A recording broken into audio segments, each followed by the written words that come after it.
Professor Hamilton, will you please present the candidate for an honorary degree?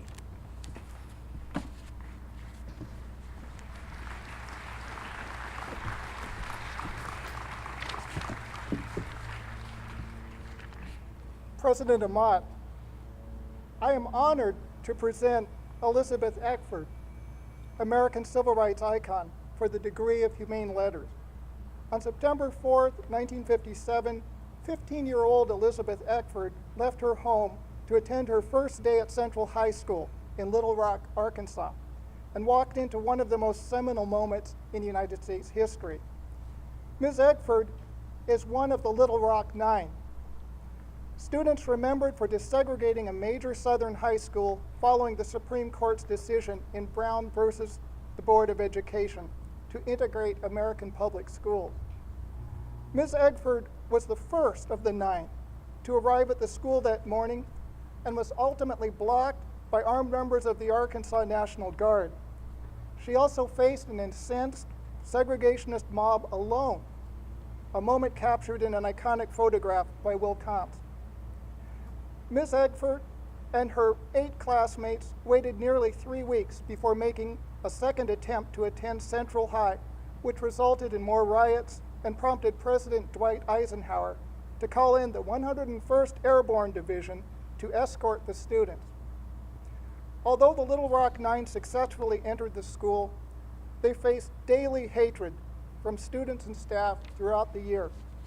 As Daisy Bates, the head of the NAACP's Arkansas branch at that time, stated, the students endured a volcano of hatred. The trauma Ms. Eckford endured during this time followed her for decades. After completing high school, Ms. Eckford attended Knox College for a year in 1959 before returning to Little Rock and ultimately earning a bachelor's degree in history from Central State University in Wilberforce, Ohio. She then served in the U.S. Army for 5 years as a member of the Women's Army Corps and was awarded the Army Good Conduct Medal while on active duty. Following her military career, she worked in a variety of positions before returning to Little Rock. Most recently, she served as a probation officer for the County Circuit Court Judge Marion Humphrey for 10 years before retiring in 2009. Ms. Eckford has received numerous awards and recognition for her courageous acts as a member of the Little Rock Nine, including the Congressional Gold Medal, the nation's highest civilian award presented by President Bill Clinton in 1999. At the awards ceremony, President Clinton stated that when the Little Rock Nine marched up the steps to the school, a simple act, they became foot soldiers for freedom, carrying America to higher ground. It took nearly 30 years for Ms. Eckford to publicly discuss her role in the civil rights movement. Today, she regularly shares her experiences with audiences, particularly youth, in the hopes of influencing the future. In her 2018 autobiography, The Worst First Day, Bullied While Desegregating Central High, she says, "We have a great responsibility to one another as fellow residents of the world. Please be caring and compassionate to one another." President Amat, in recognition of the courage she exhibited as one of the Little Rock Nine, of her enduring legacy as an icon of the American civil rights movement, and of her inspiration as a role model for past, current, and future human rights activists, I present Elizabeth Eckford for the degree of Doctor of Humane Letters.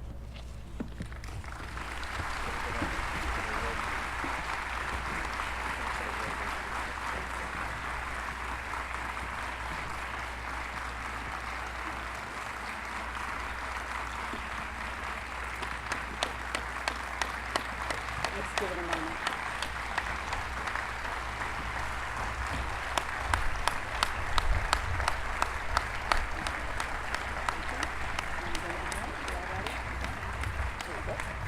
By the authority of the General Assembly of the State of Illinois, vested in the Board of Trustees of Knox College, and by them delegated to me, I hereby confer upon you the degree Doctor of Humane Letters, honoris causa, with all the privileges, honors, and dignities which here and elsewhere pertain to that degree.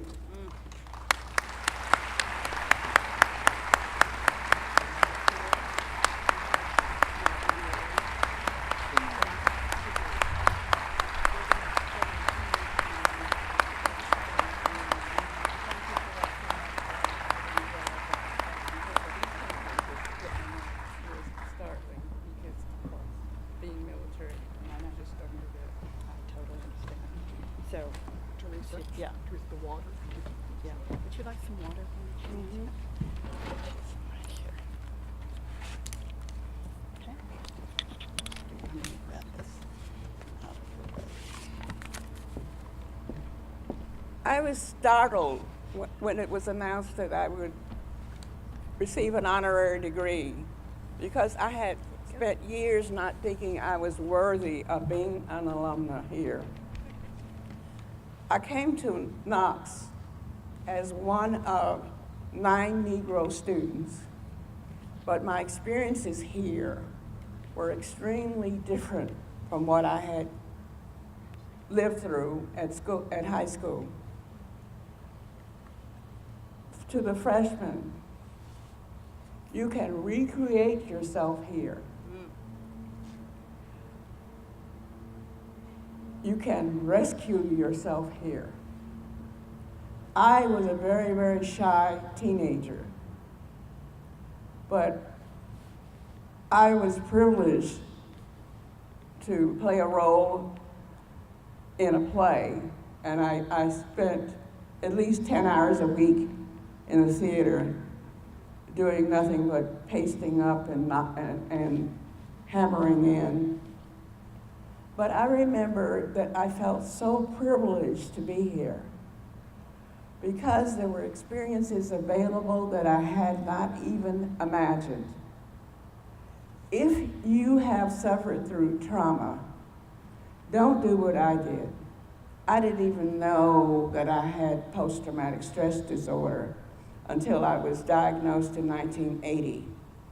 And so it has had a tremendous impact on my life, but I didn't know that was the cause of it.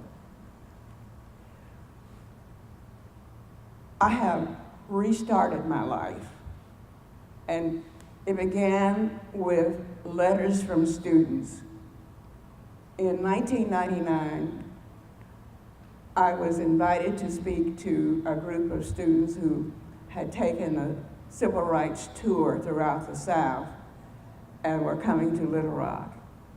I refused. I had not spoken about our experiences for 30 years. None of us did. Because to do so initially is a walk through pain. But I continued to do it with the Sojourners to the Past since 1999 because I began to recognize that the students were actually making me stronger. They were patient with me. They were very attentive. I took this 9-day journey once, and I learned that students would hear stories that were hard to bear from people in the movement, and they would learn that most of the movement was accomplished by ordinary people. But ordinary people can do extraordinary things. You don't know what you can do until you have been tested. Many of you are exceptional, but each of you has an opportunity to blossom here. Knox is so unique in my experience that I feel like it is a privilege to be here. If you have had difficulty in life, I urge you to seek professional therapy and to talk to counselors. Because I didn't know that I was doing my own exposure therapy. I had off and on seen therapists since 1980, but I never talked about my high school experiences with them. I finally opened up to a therapist after I had been talking to students for so many decades. And he was the one who told me that I had been doing my own exposure therapy. You see, non-combat wounds are difficult for people to recognize. And I once was talking to a group of students, and an older person noticed my reactions to sound and how difficult it was for me to speak some words. And he said, "I don't know why you're still reacting after so many decades." And that was because he was not aware that nobody claims to have a cure for post-traumatic stress. But whatever you bring with you, please, please reach out to others. Because I remember at school, at high school, being all alone most of the time, and I was very, very shy. But I came to look forward to my speech class, the last class of the day, because there were two students in there who reached out to me and spoke to me as an ordinary person every day. If you reach out to support someone who's being harassed, you would help them live another day. It's that important. We're all responsible for the kind of community that we have. Each voice is equally important. Please know that you should not just walk on by, because that makes the person who's being persecuted feel like you think that they are getting what they deserve. Some of my classmates from then said that their parents told them not to get involved, not to get in trouble. But there were 200 students who were organized to pummel us every day, and they had direction from adults. And they passed out hate literature every day. And that was one of the things that indicated that they had adult support. Many, many years later, one of our tormentors was honest with a researcher and said that they went to this adult's house every evening and planned the next day. Even General Edwin Walker, who was in charge of all the troops, the National Guard, which had been brought under federal control, and my personal heroes, the 101st Airborne Division. Airborne! It wasn't until, I think, 1996 that I was able to go to Fort Campbell. And fortunately, some of those old retired soldiers lived nearby, and I was able to finally thank them.